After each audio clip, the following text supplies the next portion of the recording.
Y vamos a comenzar en el nombre de nuestro Señor Jesucristo. El juicio del Calvario, sin duda, es una historia francamente triste, conmovedora. Fue una escena y un momento donde nuestro Señor derramó toda su vida por la humanidad. Pero además también el juicio del Calvario es el ejemplo más claro y probado de la violación, de abusos de un ser humano. Es el ejemplo más claro de un juicio donde hubo toda clase de atropellos judiciales. Sin embargo, nosotros podemos asegurar y decir que en nuestro Señor Jesucristo, en cuanto a pecado, Él fue la excepción. Él nunca pecó, todos lo sabemos. Cualquier otra conducta caída que exista en la raza humana no fue parte de nuestro Señor Jesucristo. Simplemente Jesús fue el modelo de obediencia, Él fue el modelo de piedad y Él fue el modelo de sacrificio por excelencia, nuestro Señor Jesucristo. ¿Cuántos están de acuerdo en eso? Entonces vamos a apreciar de manera directa y profunda al mismo tiempo todas las irregularidades que se llevaron a cabo en el juicio del Calvario. Pero vamos a terminar en este tema mostrando el perfecto propósito por el que todo esto y todo este sucio y deshonesto juicio tenía que ser así. El objetivo de esta enseñanza es principalmente que después de haber recorrido casi todo rincón de este malvado juicio, concluyamos evaluándonos y preguntándonos a nosotros mismos si realmente he tenido presente la cruz de Cristo o no, o simplemente he estado olvidado en la historia de mi propia humanidad. Creo que tenemos que llegar a ese punto de reflexión que es muy importante para el Señor, y quiero que por favor me acompañe a Juan capítulo 18 versículos 12 en adelante. Evangelio de San Juan capítulo 18 versículo 12 en adelante, y nos ofrece nuestra Biblia un subtítulo interesante: Jesús ante el sumo sacerdote. Dice el verso 12 que entonces la compañía de soldados, el tribuno, lo cual también es el magistrado, y los alguaciles de los judíos prendieron a Jesús y le ataron. Y le llevaron primeramente a Anás, porque era suegro de Caifás, que era sumo sacerdote aquel año. Era Caifás el que había dado el consejo a los judíos de que convenía que un solo hombre muriese por el pueblo. Ahora vayamos al versículo 19. Aquí vemos un interrogatorio bastante interesante. Dice que este sumo sacerdote le hace una pregunta a nuestro Señor Jesucristo acerca de sus discípulos y de su doctrina. Observe eso. Este hombre le pregunta a Jesús acerca de sus discípulos y de su doctrina, a lo que Jesús le responde en el versículo 20: yo públicamente he hablado al mundo, siempre he enseñado en la sinagoga y en el templo, donde se reúnen todos los judíos, y nada he hablado en oculto. Les dice el Señor: ¿por qué me preguntas a mí? Pregunta a los que han oído que les haya yo hablado. He aquí ellos saben lo que yo he dicho. Versículo 22, cuando Jesús hubo dicho esto, uno de los alguaciles que estaba allí le dio una bofetada, diciendo: ¿así respondes al sumo sacerdote? Versículo 23, Jesús le respondió: si he hablado mal, testifica en qué está el mal. Y si bien, ¿por qué me golpeas? Versículo 24, Anás entonces le envió atado a Caifás, el sumo sacerdote. Bien, aquí vemos al siervo del Señor, el Señor Jesucristo, siendo odiado por el pueblo, aborrecido por los líderes, olvidado por sus propios discípulos. Así que nuestro Señor emprendió su viaje al Getsemaní, y ahí Él comienza a presenciar su primer juicio injusto. Dice la Escritura que Él se dirige hacia la casa de Anás. ¿Quién era Anás? Era el sumo sacerdote. En aquel momento era el sacerdote vigente en turno. Así que lo primero que sucedió fue que Jesús es interrogado por Anás en relación con sus discípulos y sus enseñanzas, como lo acabamos de leer. Y ante esta pregunta Jesús da tres respuestas claras, pero al mismo tiempo que son claras, son chocantes para ellos. Ellos no pueden creer lo que Jesús está a punto de responder. Él en primer lugar responde y dice: yo públicamente he hablado al mundo. Eso es lo primero que él hace. Es decir, que Jesús estaba diciendo: mi mensaje no es para un grupo solamente, no es para un estatus social específicamente, simplemente yo públicamente he hablado al mundo. En segundo lugar, el Señor responde y le dice: siempre he enseñado en la sinagoga y en el templo. Y en tercer lugar, le dice: y nada he hablado en oculto. Es decir, no me he escondido de nadie, todo lo que he dicho lo he dicho públicamente. No, y también cuando él dice nada he hablado en oculto, él está diciendo tampoco he escondido mi mensaje. No he escondido nada, yo he hablado lo que he oído de mi Padre. En ningún momento les he traído un mensaje que pueda acariciar sus sensibilidades, que pueda hacer sentir bien su ego. No, dijo: nada he hablado en oculto. Y después él les hace una pregunta: ¿por qué me preguntas a mí? Y él les dice lo que deben hacer: pregunta a los que me han oído, que les haya yo hablado, y ellos saben lo que yo he dicho. Escuche esto: la turbación de los judíos se centraba específicamente en las afirmaciones de Jesús de que él era el Hijo de Dios. Ahí estaba la preocupación, ahí estaba la molestia de ellos. Así que cuando Anás preguntó a Jesús acerca de sus discípulos, en realidad los discípulos no eran el interés de Anás. Él quería, más bien, Anás quería saber en qué término es que Jesús tenía realmente a tantos discípulos y seguidores. Él quería saber cómo le estaba haciendo. Anás quería saber si Jesucristo se estaba postulando como un rabí o si realmente se postulaba como el Mesías del pueblo de Israel. Así que no le interesaban mucho los discípulos, más bien él quería saber cómo se estaba postulando ante la sociedad judía. Sin embargo, nuestro Señor Jesucristo, en ese momento él estaba solo, realmente estaba solo, no estaban sus súbditos, no estaban sus discípulos, todos se habían ido, eso lo hablamos el día de ayer, literalmente habían huido ante los propios ojos de nuestro Señor Jesucristo. Así que Jesús fue claro y respondió determinantemente lo que acabamos de decir. Él dijo: yo públicamente he hablado al mundo, quizá no están aquí a mi lado mis discípulos, no están con los que yo he invertido tiempo, no están aquellos a los que yo he discipulado, no están aquellos a los que he formado. Sin embargo, yo siempre enseñé en la sinagoga, hay más testigos, ellos no son solo mis discípulos. Además, no he hablado en oculto. Todo lo que yo les he dicho, ha habido muchos testigos. Sin embargo, él estaba solo de sus amigos, pero él estaba respaldando lo que decía a través de muchos testigos. Por supuesto, estas respuestas fueron pues más que chocantes, ofensivas para el juicio que el Señor estaba enfrentando, y especialmente ante el sumo sacerdote Anás. ¿Cómo era posible que el acusado se atreviera a contestarle así al sumo sacerdote que estaba presente? Simplemente la manera de responder de nuestro Señor Jesucristo fue una ofensa grave ante el concilio. No lo podían consentir, no era potable lo que él hablaba, era chocante, era un repudio prácticamente para ellos.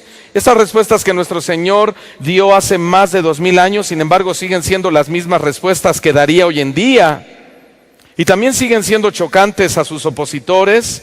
El mundo sigue hablando en contra de él. Pero él es la autoridad. El Señor Jesucristo sigue siendo atentado en cuanto a su autoridad. Él es la autoridad de la iglesia. Él nada ha hablado en oculto. Lo que está diciendo es que él prácticamente está desnudando las intenciones más profundas de los hombres, y los hombres no lo están entendiendo. Él sigue siendo cuestionado hoy en día. Su doctrina sigue siendo atacada por sus opositores. Escuche esto: es inaudito, es increíble. Pero sigue pasando exactamente lo mismo en nuestro tiempo. La doctrina de Jesucristo sigue siendo violada, sigue siendo violentada, sigue siendo pisoteada. Y nuestro Señor Jesucristo a estas alturas sigue siendo perseguido por aquellos que se dicen ser sus seguidores y sus adoradores. Escuche, él no era como el pueblo era, él no era corrupto. Él no fue corrupto como lo era el sumo sacerdote Anás incluso. Él no se escondía de nadie cuando él enseñaba la palabra. Él no era aparente, no deseaba quedar bien con nadie, Simplemente él enseñaba abiertamente en todo el tiempo y en todo lugar. Él dijo, yo predico abiertamente, yo predico en la sinagoga, yo predico en el templo. Lo que oigo de mi Padre, eso les enseño. Hermano, el ministerio de Jesucristo era 100% genuino. Él era el Cristo. Él era el ungido de Dios. Por cierto, nuestro propio Señor Jesucristo, el Cristo, advierte también sobre falsos cristos. En Mateo capítulo 24, versículo 24, Él dijo, se levantarán falsos cristos, pero Él era el verdadero Cristo. Se levantarán falsos profetas, harán grandes señales y prodigios, de tal manera que engañarán, si fuere posible, aún a los escogidos. Ya os lo he dicho antes, verso 25, así que si os dijeren, mirad, está en el desierto, no salgas. O si les dijeren, está en los aposentos, no le creas, porque son falsos cristos. Él era el Mesías verdadero. El modelo era Él, no era otro. ¿Estamos aquí? El modelo era Cristo. Así que después de haber respondido a Anás de esta manera, por supuesto que lo había ofendido, él era el sumo sacerdote. Anás sintió que Jesús le había levantado la voz, le sintió un tono irrespetuoso de parte de nuestro Señor Jesucristo. No solo eso, Anás se sintió confrontado literalmente por las respuestas que nuestro Señor le dio. Y como era de esperarse, dice la historia que Jesús fue abofeteado por uno de los alguaciles de Anás. Esta fue una escena realmente impresionante. Y esta es la primera de 7 comparecencias ante los tribunales que nuestro Señor Jesucristo fue sometido. En primer lugar, dice la Escritura que fueron 2 sistemas legales los que condenaron a Cristo: el sistema judío y el sistema romano. El arresto y el proceso bajo la autoridad de Anás y Caifás era el Sanedrín correspondiente a la ley judía de Dios, pero los llevados a cabo por Pilato y Herodes correspondían a la ley romana.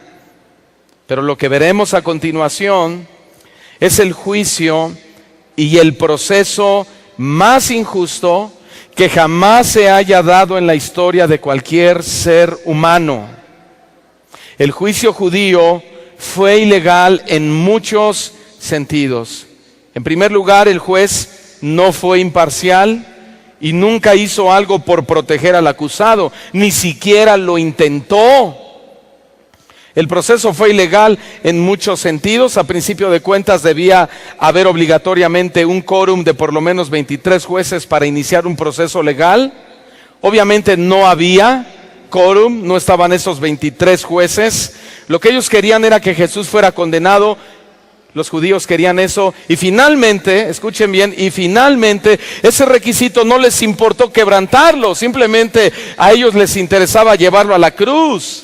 Además, los pocos jueces que estaban ahí presentes también eran adversarios de nuestro Señor Jesucristo. Así que la ilegalidad era palpable y en ese sentido todos los ahí presentes eran prácticamente culpables de la violación de los derechos de nuestro Señor Jesucristo. En segundo lugar, el arresto fue ilegal porque fue llevado a cabo sin una acusación formal. Simplemente dice la historia que un tumulto de personas y autoridades religiosas inconformes estaban en ese momento molestos con Cristo. Ellos decidieron llevarlo al juicio sin los procedimientos de un juicio normal. Esto fue verdaderamente un atropello en contra de los derechos civiles que nuestro Señor Jesucristo debía tener. Todos lo sabemos, esto debía ser así. Sin embargo, estos hombres recibirán una gran condenación. En tercer lugar, el arresto de nuestro Señor Jesucristo fue ilegal porque los judíos, por causa criminal, tenían que celebrarse los juicios durante la noche. Jesús estaba siendo incriminado de algo que no era culpable y él tenía que ser juzgado de manera justa. Pero, escuche bien, no podía ser de noche. Ningún juicio se debía hacer de noche, sino de día. El juicio de nuestro Señor Jesucristo precisamente empezó de noche. Las sesiones nocturnas eran ilegales en aquel tiempo. Recuerden, Jesús fue aprehendido de noche y comenzó su juicio en casa de Anás de noche. Además, ningún acusado podía ser sentenciado sin que hubieran testigos suficientes que afirmaran la acusación. Así que al no haber testigos verdaderos en contra de Jesús, dice la Escritura que buscaron testigos falsos. Y esta es la cuarta ilegalidad en el juicio de nuestro Señor. Buscaron testigos falsos. Por cierto, la persona de Cristo aún sigue siendo atacada por testigos falsos y difamadores corruptos del Evangelio. Es una corrupción religiosa que no se extingue. Hoy en día la sana doctrina de nuestro Señor Jesucristo sigue siendo perseguida, sigue siendo atacada, sigue siendo señalada, sigue sufriendo atropellos. ¿Y sabe por qué? Porque en el corazón está engrosado y no han logrado ver ni discernir la obra de gracia de nuestro Señor Jesucristo. Mateo 26, verso 59 dice que los principales sacerdotes y los ancianos de todo el concilio buscaban falso testimonio contra Jesús para entregarle a muerte, pero no lo hallaron. ¿Por qué no lo hallaron? ¿Simplemente porque Jesús era el Hijo de Dios? No, simplemente porque Él no había cometido pecado. Él era un hombre perfecto. Escuchen esto, ningún acusado podía ser condenado además sobre sus propias declaraciones. Sin embargo, eso no le importó al Sanedrín, no le importó a los judíos, no le importó al pueblo, no estaban ahí sus discípulos para defenderlos. A ellos no les importó que Jesús mismo fuera quien lo obligaran a declarar para ser enjuiciado, condenado por sus propias declaraciones. Ellos presionaban a Cristo y buscaban las respuestas en sus propias declaraciones para condenar a nuestro Señor. Eso era una ilegalidad. Ellos no podían condenar al culpable a través de la propia declaración del acusado. Y si usted lee Mateo 26, verso 63, dice precisamente esto, pero Jesús callaba. A él lo querían hacer hablar, pero él guardaba silencio. Entonces el sumo sacerdote le dijo: te conjuro por el Dios viviente que nos digas. Están queriendo hacer hablar al acusado para que en base a su propia declaración él sea llevado a juicio. Y lo presionan de esa manera y le dicen: te conjuro por el Dios vivo que nos digas si tú eres el Cristo, el Hijo de Dios. Y responde Jesús en el verso 64, tú lo has dicho. ¿Sabe lo que significa tú lo has dicho en el griego? Significa sí, por cierto. Cuando ellos le dijeron, dinos si tú eres el Hijo de Dios, les dijo, así es. Por cierto, es lo que tú estás diciendo. Yo soy el Hijo de Dios. Y además os digo, dijo el Señor Jesucristo, que desde ahora veréis al Hijo del Hombre sentado a la diestra del poder de Dios y viniendo en las nubes del cielo. Entonces, como era de esperarse, verso 65, el sumo sacerdote, ¿qué hizo? Rasgó sus vestiduras diciendo, ¡ha blasfemado! ¿Qué más necesidad tenemos de testigos? He aquí, ahora mismo habéis oído su blasfemia. Lo dijo públicamente, verso 66. ¿Qué os parece? Y respondieron ellos y dijeron, es reo de muerte. Es reo de muerte. Y aquí viene el segundo juicio injusto que la Biblia nos describe, de la casa de Anás al palacio de Caifás. Verso 27, Mateo 26, verso 57. Mateo 26, 57, los que prendieron a Jesús le llevaron al sumo sacerdote Caifás, a donde estaban reunidos los escribas y los ancianos. No olviden, Pedro y Juan siguen en escena, estaban viendo todo a lo lejos, literalmente se daban cuenta de las injusticias que cometían contra su maestro, pero no hacían nada, simplemente lo seguían de lejos. Y tú como cristiano, te pregunto, ¿y tú como cristiano estás haciendo algo contra las injusticias que se cometen contra el Evangelio? ¿Y tú como cristiano estás levantando la voz o simplemente te quedas callado como Pedro y solo de lejos ves a Cristo? Lamentablemente muchos cristianos que se dicen seguidores de Cristo lo siguen de lejos, pero no están dispuestos a hacer nada. Se les ha olvidado Judas, versículo 3, hemos sido llamados a contender ardientemente por el Evangelio. Simplemente nos cruzamos de brazos y decimos, oh, qué hermoso mensaje, pero no estoy dispuesto a dar mi vida por el que dio la vida por mí. Jesucristo estaba siendo enjuiciado de una manera injusta. ¿Qué estaba pasando aquí? Estamos viendo a Caifás, estamos viendo al Sanedrín literalmente desesperados. Ellos procuran de manera ilegal pero sin éxito condenar a Jesucristo y usan el testimonio de testigos falsos en contra de nuestro Señor Jesucristo. Estos testigos falsos decían: nosotros le hemos oído decir, yo derribaré este templo hecho a mano y en 3 días edificaré otro hecho sin mano. Eso era la acusación en contra de él. Sin embargo, el resultado era nulo. Dice la Escritura, pero ni aún así concordaban en el testimonio. Ni aún así. Así que Caifás entra en acción e interroga a Jesús personalmente. Escuche, esta autoridad entra en acción y comienza a interrogar a Jesucristo personalmente. Esto es asombroso. Es evidente, esto es evidentemente una muestra. Escuche esto. El hecho de que Caifás personalmente interrogue a Jesucristo es una muestra de desesperación absoluta. Caifás quiere condenar a nuestro Señor Jesucristo. Caifás quiere darle gusto al pueblo. Caifás quiere ganarse el respeto de la nación. Caifás quiere ser un sumo sacerdote elogiado, un sumo sacerdote alabado, adorado, un modelo para el pueblo, pero el modelo es el que estaba ahí, era nuestro Señor Jesucristo. Así que entonces dice la Biblia que el sumo sacerdote entra en acción desesperadamente, lo quiere hacer decir, quiere hacer quedar bien con el pueblo y le hace la siguiente pregunta: ¿eres tú el Cristo, el Hijo del bendito? ¿Eres tú el Cristo, el Hijo de Dios? ¿Eres tú verdaderamente el Salvador?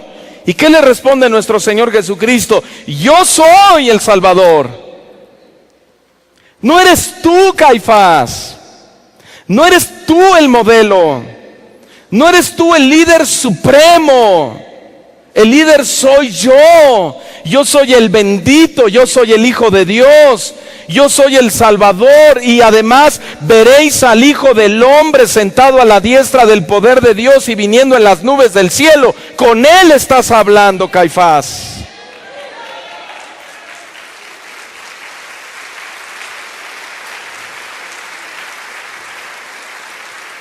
Eso nos queda claro a los líderes, nos queda claro a los pastores. No somos nosotros el modelo, nosotros no somos el ejemplo.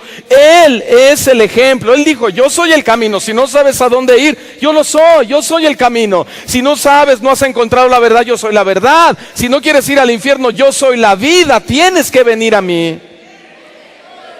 Es una declaración impresionante la que Jesús acaba de hacer ante el sumo sacerdote. Prácticamente Él había resumido todo su ministerio en estas preguntas. Se había revelado como el bendito de Dios. Esta declaración simplemente, por supuesto, a los oídos de Caifás y de todos los demás, fue una declaración inaceptable. Pero sobre todo, rebasó lo inaceptable. Para ellos fue una declaración blasfema. Eso fue una blasfemia para ellos. Fue un injurio lo que Jesús acababa de decir. Sencillamente lo que Cristo acababa de decir era una declaración maldita. Era una declaración maldita. Y tal parecería lo mismo el día de hoy. Se ha vuelto intolerante para los grupos liberales que hayamos cristianos que solo querramos hablar del bendito, que solo querramos proclamar la salvación de Dios. También es inaceptable este mensaje hoy en día para muchos. La gente quiere superación personal, la gente quiere placer personal, quiere estatus, la gente quiere nivel. Pero Él es mucho más que eso. Él lo dijo, Él es el Cristo. Él es mucho más que dinero. Él es el bendito, Él es el Salvador.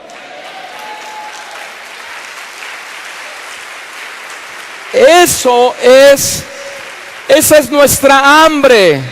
Ese es nuestro Señor. Así que cuando Jesús hace esta declaración, la gente está escuchando todo. Así que literalmente el pueblo y los líderes están esperando una reacción de Caifás. Está ante el sumo sacerdote. Jesucristo está declarando injurias. Para ellos son maldiciones. Lo que él está diciendo es una blasfemia. La gente voltea a ver a Caifás, lo está observando. Están esperando a que Caifás haga algo. ¿Y qué hace Caifás entonces? ¿Qué hace ante la presión del pueblo? Él quiere agradar al pueblo, él quiere seguir siendo el sumo sacerdote. ¿Sabe lo que hizo Caifás? Caifás hizo lo que no debía hacer. Caifás hizo lo que ningún sumo sacerdote debía hacer. Dice la Escritura que Caifás, al oír estas palabras, rasgó sus vestiduras ante la respuesta de nuestro Señor Jesucristo. Y cuando Caifás rasga las vestiduras, quebranta la ley levítica que decía: el sumo sacerdote entre sus hermanos, sobre cuya cabeza fue derramado el aceite de la unción y que fue consagrado para llevar las vestiduras, no descubrirá su cabeza ni rasgará sus vestidos. Y Caifás rasgó sus vestidos ante la declaración de nuestro Señor Jesucristo. Escúcheme bien. Cuando un sumo sacerdote rasgaba sus vestidos en señal, era en señal de luto, pero lo podía hacer cuando se trataba de algún familiar. Pero cuando alguien o un sacerdote rasgaba sus vestidos en luto, no por su familia, sino por cualquier otra persona, ese sacerdote era considerado como un hombre denigrado. El acto que había hecho era denigrante. Así que cuando Caifás rasgó sus vestidos, literalmente fue visto de manera vergonzosa a los ojos del pueblo. El pueblo dijo: wow, Caifás quiere agradarnos, pero hizo algo que no debía hacer. Se denigró, se rebajó. Pero él quería agradar al pueblo. A él no le importó sacrificar los principios. Él estaba dispuesto a mantener su estatus. ¿Y qué pasa cuando un pastor o líder se escandaliza o cree que es exagerado que una iglesia se centre en la cruz de Cristo? ¿Qué pasa cuando algún líder en una congregación cree que es una exageración los temas de la salvación, los temas de la santidad, el tema de la consagración o todo lo que sea piedad? Lo que está pasando es que está desgarrando sus vestidos y se denigra a sí mismo, pierde su valor como ministro y lo peor de todo, pierde el afecto de Dios. Nada peor que eso. Podrán agradar al pueblo, podrá ser el ídolo, podrá ser el gran pastor, el gran apóstol, pero ha quedado denigrado porque ha ofendido los principios de Dios.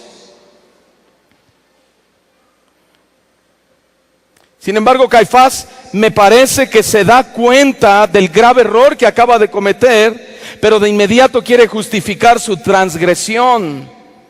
Él quiere que el pueblo no se enfoque en el error que acaba de cometer. Caifás exclamó, él rasga sus vestidos, pero cuando la gente lo ve y dice: Caifás cometió un pecado, entonces Caifás dice: pero ha blasfemado. Ha blasfemado. Lo hice porque ha blasfemado. ¿Qué más necesidad tenemos de testigos? Note la desesperación de Caifás. Claro, a él nadie lo acusó de haber rasgado sus vestidos. ¿Por qué? Porque estaba agradando al grupo. El Señor nos dice que debemos ser irreprensibles, lo cual significa que no hay un dedo que te señale. Escúcheme bien. Y ser irreprensibles no delante de un grupo que te sigue, sino delante de Dios que te ve. Pero este hombre no había quien lo condenara. Él estaba agradando al grupo, así que Caifás y su sanguinario grupo de hipócritas condenan a Cristo y se vuelcan sobre él como lobos voraces. Le escupieron en el rostro, lo golpearon con los puños, le vendaron los ojos, se burlaban de él y le decían: profetízanos, Cristo, ¿quién es el que te golpeó? Entonces los soldados del gobernador llevaron a Jesús al pretorio, Mateo 27:27, y reunieron alrededor de él a toda la compañía y desnudándole, le echaron encima un manto de escarlata y pusieron sobre su cabeza una corona tejida de espinas y una caña en su mano derecha. E hincando la rodilla delante de él, le escarnecían diciendo, es decir, se burlaban de él y le decían: salve, Rey de los judíos. Y después de esta aparente apreciación positiva, escupían el rostro, tomaban la caña y le golpeaban sobre su hermosa cabeza. Lo golpearon despiadadamente y se burlaban de él. Hay algo más.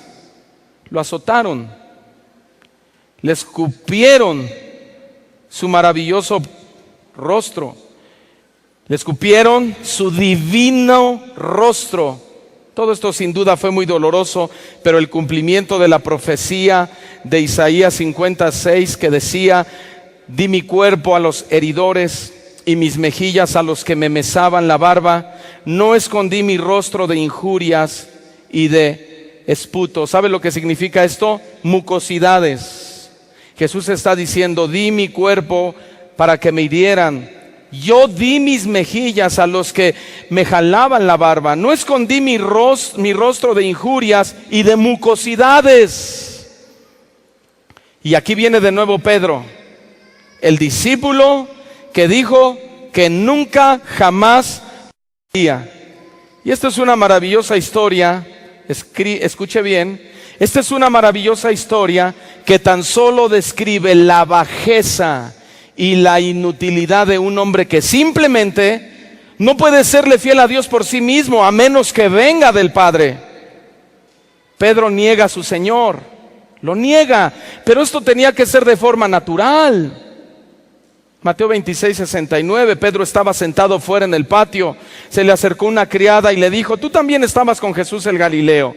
Pero Pedro de forma natural lo negó delante de todos diciendo, no sé lo que dices. Saliendo él a la puerta, le vio otra criada y dijo a los que estaban ahí, también este estaba con Jesús, el Nazareno, verso 72. Pero él negó otra vez con juramento, no conozco al hombre. Un poco después, acercándose los que por allí estaban, dijeron a Pedro, verdaderamente también tú eres de ellos, porque aún tu manera de hablar te descubre. 74. Entonces Pedro comenzó a maldecir y a jurar, no conozco al hombre. Y enseguida cantó el gallo. Después de esto, algo pasó.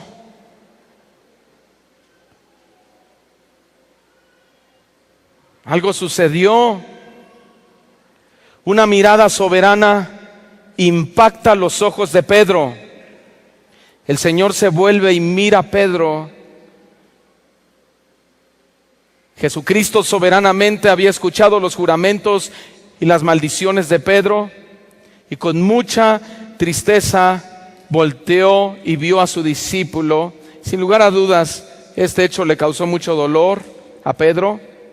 Él sabía que había traicionado a su maestro, él sabía que le había decepcionado, pero sobre todo sabía que tal vez sabía Pedro que su relación con el maestro estaba destruida. Literalmente Pedro se sentía un ser miserable, perdido. Acabo de negar a mi maestro. 3 veces lo hice. Dice la Biblia que Pedro salió de ahí llorando amargamente. ¿Qué significa esto? Arrepentimiento. Arrepentimiento. Escuche esto. No es en sí nuestro pecado lo que nos hace llorar. No es en sí nuestro pecado el que nos hace llorar, sino más bien ver al Salvador contra quien hemos pecado. Y viene el tercer juicio injusto contra nuestro Señor. Jesús es condenado formalmente por el Sanedrín. Eran los representantes de Dios quienes estaban llevando a cabo toda esta injusticia. Es increíble, pero tenían una capacidad estos hombres inmensa de martirizar a sus acusados. Eran inmensamente crueles. Eran más crueles que piadosos y eran los líderes. Era el Sanedrín mismo. No eran mejores estos hombres, estos líderes que se autonombraban prototipo, modelo. Escuche bien. No eran mejores que cualquier gentil inmoral. De hecho, eran peor que ellos. Cuando era de día, se juntaron los ancianos del pueblo, los principales sacerdotes, los escribas. Le trajeron al concilio diciendo a Jesús, ¿eres tú el Cristo? Lucas 22, 66, 67. ¿Eres tú el Cristo? Dínoslo. ¿Eres tú el Cristo? Dínoslo. Y les dijo, si os lo dijere no creeréis. Y también si os preguntare no me responderéis ni me soltaréis. Pero desde ahora el Hijo del Hombre se sentará a la diestra del poder de Dios. Verso 70, dijeron todos, luego, ¿eres tú el Hijo de Dios? Y él les dijo, vosotros decís que lo soy. Entonces ellos dijeron: ¿qué más testimonio necesitamos? Porque nosotros mismos lo hemos oído de su boca. Mientras todo este juicio injusto se lleva a cabo, aparece Judas, el traicionero. Parece que el rompecabezas se está uniendo y el Calvario está prácticamente a horas de llevarse a cabo. Judas, el primer discípulo que le dio la espalda a nuestro Señor, está siendo enfrentado consigo mismo. Ahí no hay quien lo confronte, no hay quien le diga algo. Él está siendo enfrentado consigo mismo. Es sorprendente lo que está pasando, pero Judas se suicida. Ya conocen la historia. Y este es un ejemplo claro de una persona no arrepentida genuinamente. Judas nunca experimentó la regeneración de su vida mediante el poder de la palabra. Simplemente buscó la salida más fácil, el suicidio. Aunque hoy nos digan que el suicidio es como un pecado como todos y que simplemente podemos ser perdonados e ir al cielo. Si así fuera, creo que Judas sería el primero en tener un lugar especial en el cielo, ya que fue uno de los discípulos de Cristo. Entonces Judas, el que había entregado, viendo que era condenado, devolvió arrepentido las 30 piezas de plata a los principales sacerdotes y a los ancianos, diciendo: yo he pecado entregando sangre inocente. Mas ellos dijeron: ¿qué nos importa a nosotros? Allá tú. Y arrojando las piezas de plata en el templo, salió y fue y se ahorcó. Pero Judas hace una declaración impresionante, una declaración impactante. Él dijo: yo he pecado entregando sangre inocente. Parece que Judas se arrepintió. Parece. Judas está mostrando arrepentimiento. Bueno, esto podría ser exitoso para el Señor. Podría ser el primer gran paso hacia la redención de Judas. Pero lamentablemente no fue así. El arrepentimiento de Judas, escuchen bien todos, el arrepentimiento de Judas no era el arrepentimiento según Dios. No era el arrepentimiento según Dios de 2 de Corintios capítulo 7 versículo 10, que dijo Pablo: porque la tristeza o el arrepentimiento que es según Dios produce arrepentimiento para salvación, de que no hay que arrepentirse, pero la tristeza del mundo produce muerte. Así que Judas solamente era un hombre triste, era un hombre no arrepentido. Él no había sido regenerado por el poder de la palabra. Simplemente su remordimiento, su falso arrepentimiento lo llevó a la salida más fácil, que era el suicidio. Escuche bien: la tristeza del mundo produce muerte. ¿Qué quiere decir todo esto? Que la tristeza de origen humano es remordimiento, pero es un remordimiento no santificado y no tiene poder para redimir a nadie. ¿Cuántos redimidos sabemos aquí? Escuche bien: la tristeza de origen humano es remordimiento no santificado y no tiene poder para redimir a nadie.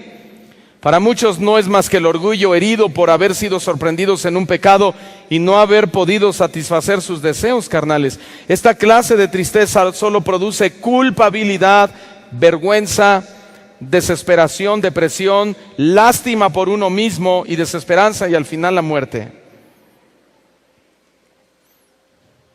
Y de aquí viene el cuarto juicio injusto contra el Señor. En este juicio sucede algo interesante. Jesús ha venido callando, ha venido negando a dar respuestas a las preguntas malintencionadas. Sin embargo, en esta parte de la historia, Jesús acepta hablar con Pilato. Así que se dirige al palacio de Caifás, al pretorio de Pilato. Juan 18:33. Entonces Pilato volvió a entrar en el pretorio y llamó a Jesús y le dijo: ¿eres tú el rey de los judíos? Y Jesús habla. Jesús le responde: ¿dices tú esto por ti mismo o te lo han dicho otros de mí? Verso 35. Pilato le respondió: ¿soy yo acaso judío? Tu nación y los principales sacerdotes te han entregado a mí. ¿Qué has hecho?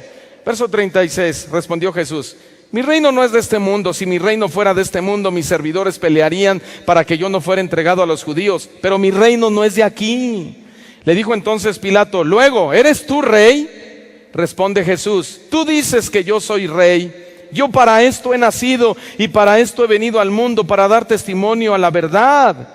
Todo aquel que es de la verdad oye mi voz. Le dijo Pilato: ¿y qué es la verdad? Y cuando hubo dicho esto, salió otra vez a los judíos y les dijo: yo no hallo en él ningún delito. Pilato le dijo: bueno, explícame la verdad, pero no le dio tiempo a Jesús para que le explicara la verdad. Lo que estamos viendo aquí es un proceso corrupto, totalmente corrupto. Jesús está siendo procesado en razón de 3 cargos. En primer lugar, que pervierte a la nación, eso era falso. En segundo lugar, está siendo acusado de que prohibía dar tributo al César, eso también era falso. En tercer lugar, lo acusaban que él decía ser el Mesías prometido, y eso era cierto. Escuche esto: Pilato y el Salvador conversaron de manera interesante, pero una vez más salió a relucir la oscura condición del ser humano ante la brillante verdad del Salvador Santo, nuestro Señor Jesucristo. Pilato le pregunta a Jesús si Él es el Rey de los judíos. Jesús le responde: sí, pero que su reino no es de este mundo. Si su reino fuera de este mundo, sus servidores pelearían para salvarle.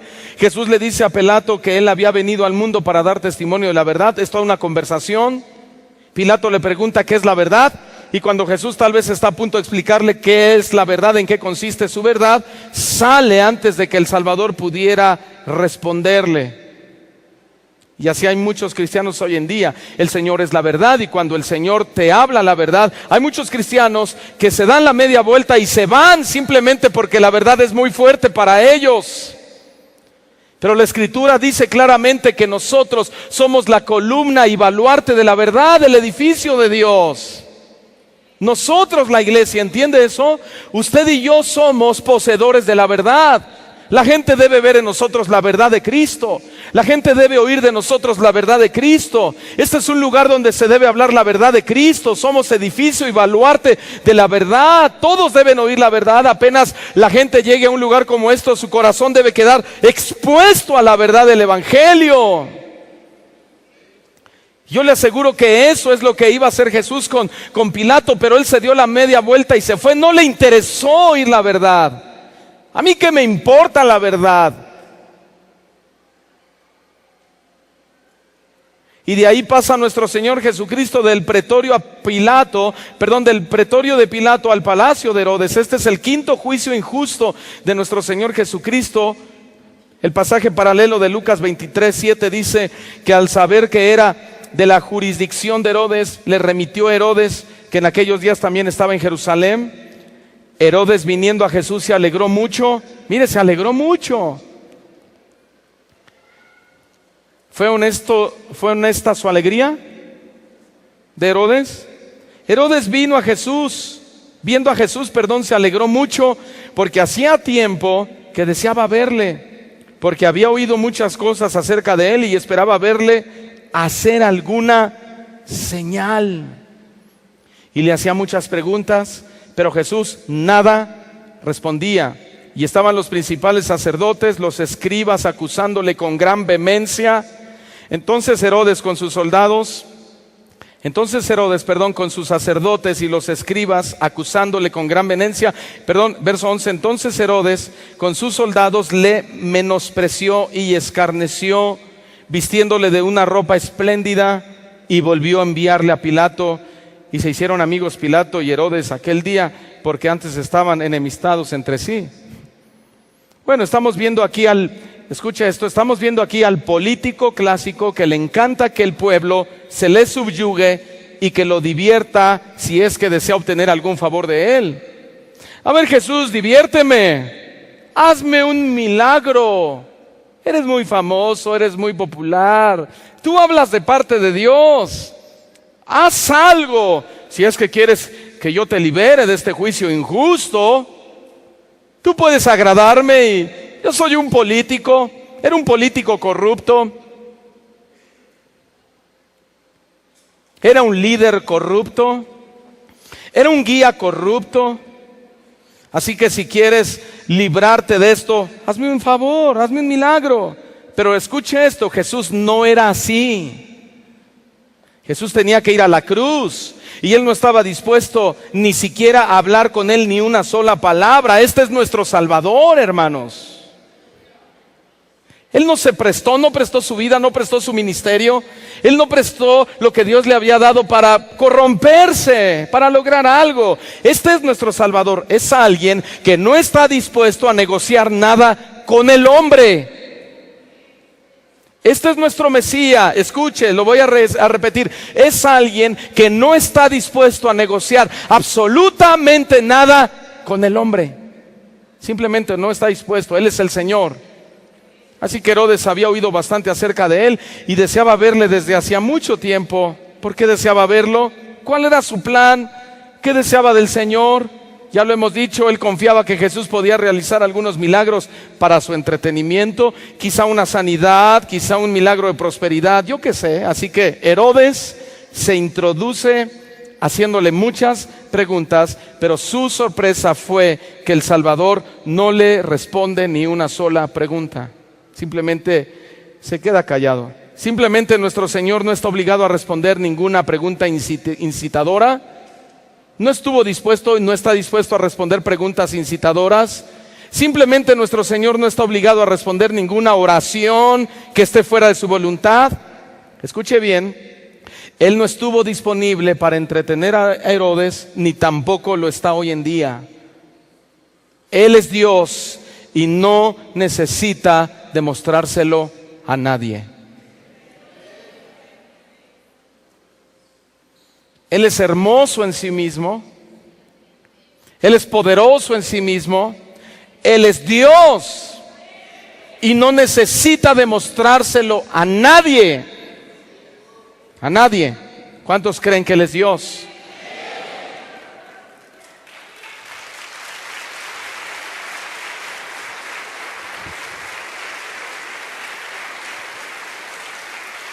¿Y qué pasó entonces? ¿Para cuántos Él sigue siendo Dios? Amén. No necesita demostrárnoslo. Bueno, ¿y qué pasó entonces aquí? ¿Acaso Herodes quedó conforme con el silencio de nuestro Señor? Por supuesto que no. Herodes y sus soldados le trataron con desprecio y le vistieron con ropas vistosas como de rey. Como de rey. Pero Él era el rey. Esto fue un escarnio. Escuchen, hermanos, esto fue un escarnio, literalmente fue una horrible burla que aplicaron a nuestro Señor Jesucristo. Y aquí viene el sexto juicio injusto. Ahora el siervo del Señor es llevado del palacio de Herodes al pretorio de Pilato. Y aquí vamos a ver de manera impresionante el abuso, la burla, el escarnio y literalmente la comedia que le prepararon a nuestro Señor. Esto fue una comedia. Mateo 27, versículo 15. Ahora bien, en el día de la fiesta acostumbraba el gobernador soltar al pueblo un preso, el que quisiesen, y tenía entonces un preso famoso llamado Barrabás. Reunidos pues ellos, le dijo Pilato: ¿a quién quieren que suelte, a Barrabás o a Jesús llamado el Cristo? Porque sabía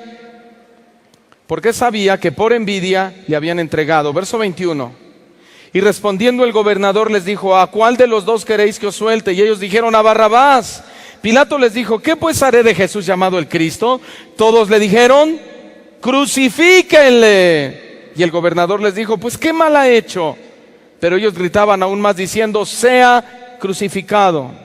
Viendo Pilato que nada adelantaba, sino que se hacía más alboroto, tomó agua y se lavó las manos delante del pueblo, diciendo: inocente soy de la sangre de este justo, allá vosotros. Y respondió todo el pueblo y dijo: su sangre sea sobre nosotros y sobre nuestros hijos. Entonces le soltó a Barrabás, y habiendo azotado a Jesús, le entregó para ser crucificado. En primer lugar, lo que hace Pilato es presentar a Jesús delante de los judíos y ofrece castigarle y después soltarle. Como era de esperarse, por supuesto los judíos no aceptaron el ofrecimiento, así que Pilato les ofrece soltar un malvado, un ladrón, un homicida, prácticamente el peor delincuente que tenían preso, Barrabás. Sorprendentemente, el pueblo judío aceptó la infame propuesta. ¿Sabe lo que significa el nombre de Barrabás? Barrabás significa hijo del Padre. hijo del Padre. Pero también Jesús era hijo del Padre. Ambos eran hijos de su Padre, respectivamente. Tú y yo éramos Barrabás. Fuimos soltados. Nuestro padre era el diablo. Y fuimos absueltos, expuestos a la gracia soberana de nuestro gran Rey.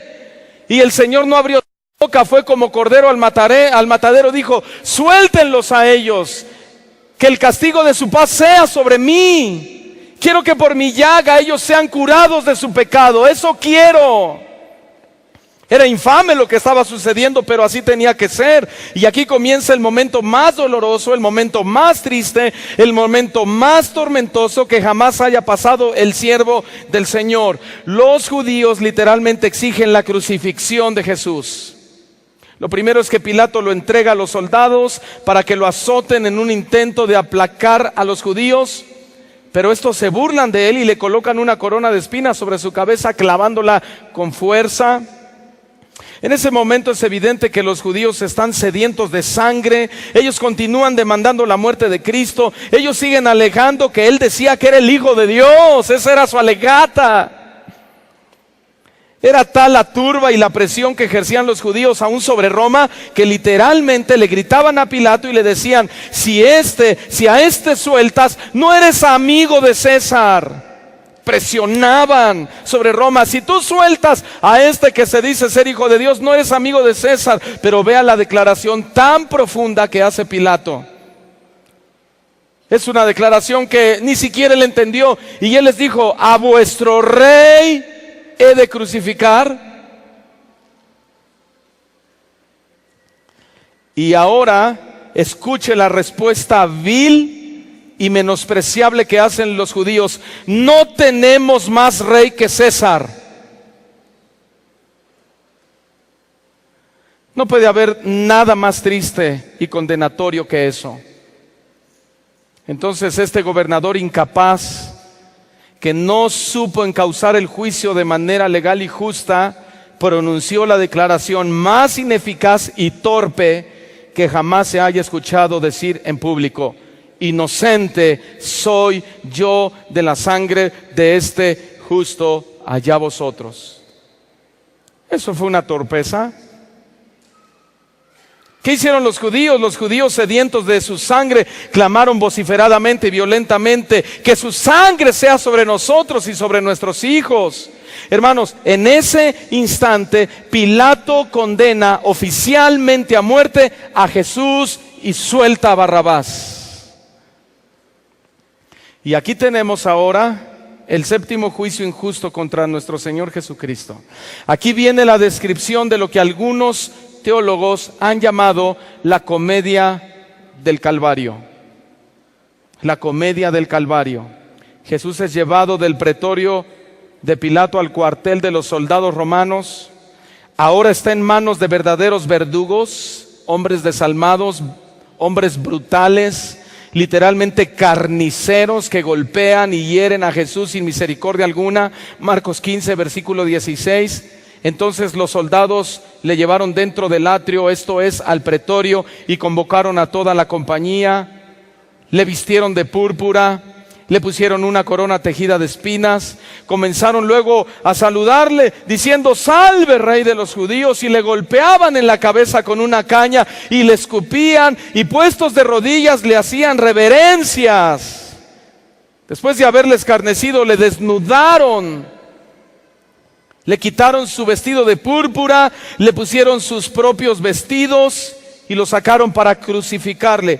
Escuche esto, ¿qué estaba pasando aquí? ¿Qué está sucediendo aquí, hermanos? Hagamos conciencia. Lo están escarneciendo brutalmente. Los soldados se han juntado para confrontar a Jesús y su única intención es prácticamente despedazarlo. ¿Puede imaginarlo? Ellos querían despedazarlo a la vista de sus acusadores, pero mientras lo destrozan, no pierden la oportunidad de obtener un poco de diversión con el Señor Jesucristo. Vamos a castigarlo, que todos vean, pero bueno, eso es nuestro trabajo. Pero ¿qué les parece si nos divertimos un momento con él? Al fin y al cabo, él dice ser el rey de los judíos. Algo tendría que pasar. Le quitan la ropa, lo visten con una capa roja, le colocan una corona de espinas sobre su cabeza. Todo eso era una comedia, todo eso era una burla, todo eso era un escarnio. No era un castigo solamente, se estaban burlando literalmente. Le ponen una vara en su mano derecha en burla de ser un cetro de rey. Se inclinan ante él haciéndole un homenaje de burla. Lo ridiculizan delante de la gente y le dicen: salve, rey de los judíos. Y como si eso no les bastara, le escupen y le golpean la cabeza con la vara despiadadamente. Bueno, parece que estos sanguinarios habían encontrado no solamente un sistema de masacre sumamente doloroso, impresionante, también se divertían, solían hacerlo. Parece que estas fieras, parece que estos demonios, después de haber hecho todo lo que hicieron, se habían aburrido, han dado por terminada la función, así que le vuelven a poner todas sus ropas y lo llevan para ser crucificado. Jesús, ya terminamos contigo, estamos muy divertidos, vamos a que te crucifique tu propio pueblo. Y el último tramo de la historia del Calvario parece que está por terminar. Creo que no hay mucha urgencia, así que bueno, se dan un tiempo más para continuar con la burla. Así que ahora pasan del cuartel de los soldados al Calvario, pero de manera brillante y poderosamente armoniosa, la comedia del Calvario comienza a cumplirse perfectamente a nuestro Señor Jesucristo. Escuche, ya no es una comedia, ahora es la verdad del Antiguo Testamento y los profetas, teniendo su perfecto cumplimiento en aquel ser que hasta ese momento era considerado un verdadero y absoluto farsante. Pero no es una comedia, ahora es algo real. Permítame demostrarle rápidamente que cada aspecto y cada detalle de todo esto que le está pasando a nuestro Señor es solo el cumplimiento de lo que ya estaba escrito. Estos hombres literalmente estaban ciegos espiritualmente. Ellos podían leer los rollos de Isaías en el templo, pero sus mentes estaban veladas. Simplemente estaban bajo el juicio inminente de Jehová Dios. Ellos no entendían lo que hacían.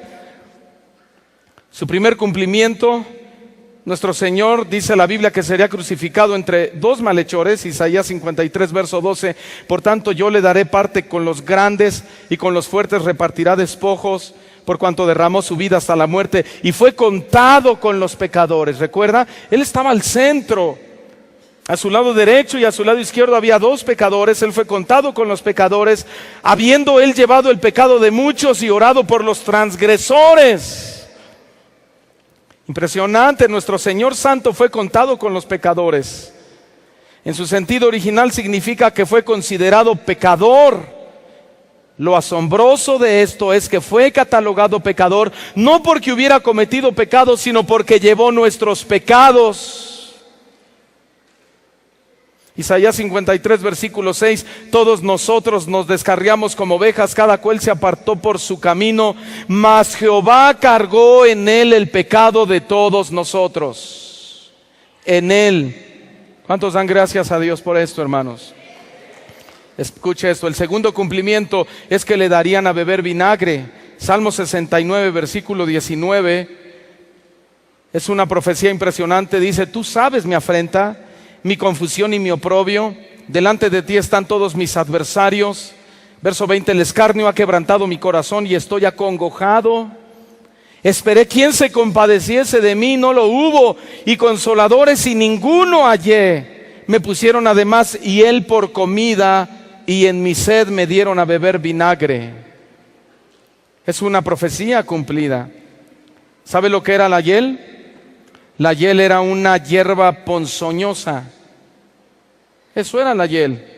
Así que tanto judíos como romanos, escuchen bien, lo odiaban y trataban de terminar con su vida lo antes posible. Come esta hiel, come este pedazo de ponzoña. Esa fue la razón por la que no bebió esta hiel. ¿Por qué no la bebió? Porque él debía terminar su dolor totalmente. Él tenía que llegar a la cúspide, al momento más doloroso. Era el siervo sufriente de Jehová. Él no podía aceptar eso. Lo maravilloso de esto es que Él estaba pagando toda la deuda que nos correspondía a nosotros y no quería dejar sin pagar ni las más mínimas culpas en favor de nosotros. Él estaba dispuesto, hermanos. El tercer cumplimiento es que Él sería traspasado de las manos y de los pies.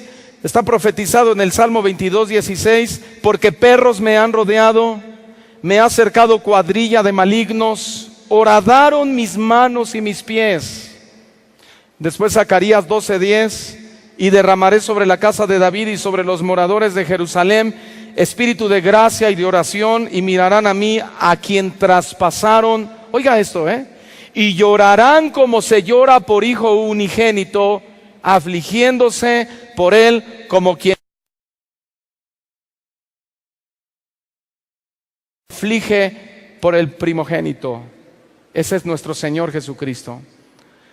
Las palabras horadaron mis manos y mis pies describen en forma figurada, ¿sabe qué? El despedazamiento de su cuerpo, como si hubiera sido hecho por animales salvajes. Lo que está sucediendo aquí es que fueron ellos y fuimos nosotros. Escuche esto. Lo que está pasando aquí es que fueron ellos y fuimos nosotros los que como animales despedazamos a Cristo en la cruz. Por eso la profecía de Zacarías dice que muchos llorarán como se llora por hijo unigénito. Esta es una genuina actitud de arrepentimiento. Escuche bien, si la predicación que escuchas en tu iglesia, hermano que me ve por internet o donde sea, si la predicación que escuchas en tu iglesia no conmueve tus sentimientos de culpa, lamento decirte que no estás escuchando el evangelio. En palabras de Pablo, estás escuchando un evangelio diferente. El cuarto cumplimiento era que los soldados echarían suerte sobre su túnica sin costura. Salmo 22:18, repartieron entre sí mis vestidos y sobre mi ropa echaron suertes. Permítame terminar este mensaje leyéndoles la declaración más poderosa. Permítanme leerles la declaración más poderosa, más heroica, más llena de gracia y más soberana que nuestro Señor haya pronunciado en todo su ministerio hasta este momento. Lucas 23:34. Aquí tenemos la frase, la declaración, la oración más poderosa, más heroica, más llena de gracia y más soberana que nuestro Señor haya pronunciado en todo su ministerio. Padre, perdónalos, porque no saben lo que hacen. Perdónalos. Significa exactamente eso. Significa, ¿sabe lo que significa? Perdónalos. Borra sus transgresiones completamente. Y en tu soberana gracia haz que ellos se arrepientan en verdad, de modo que puedan y sean perdonados completamente. Ese es el clamor de nuestro Señor Jesucristo en la cruz. Borra sus transgresiones completamente.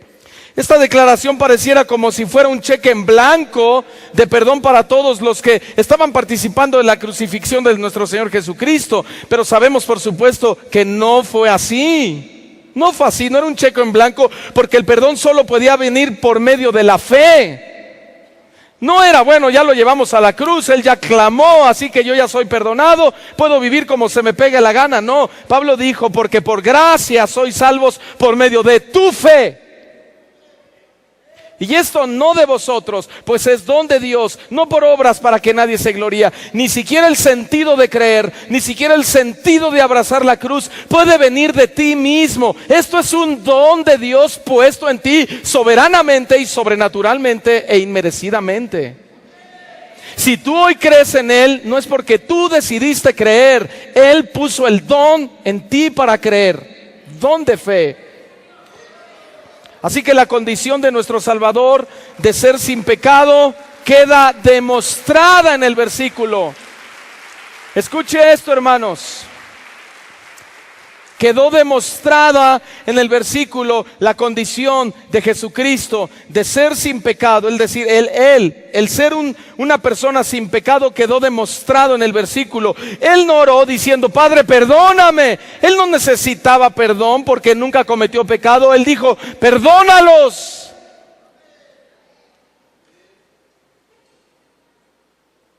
Ni siquiera dijo, perdónate a ti mismo.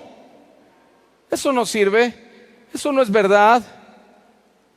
Perdónalos. No saben lo que hacen.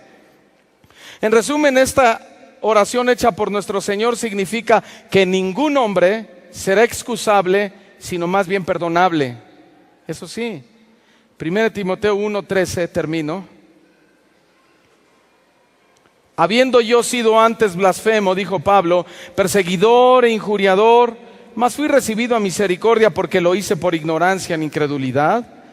Pero la gracia de nuestro Señor fue más abundante con la fe y el amor que es en Cristo Jesús, palabra fiel y digna de ser recibida por todos, que Cristo Jesús vino al mundo para salvar a los pecadores, de los cuales yo soy el primero.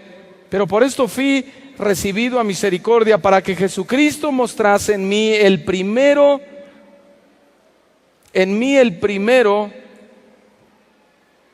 toda su clemencia, para ejemplo de los que habrían de creer en Él para vida eterna. Por tanto, al Rey de los siglos, inmortal, invisible, al único y sabio Dios, sea honor y gloria por los siglos de los siglos.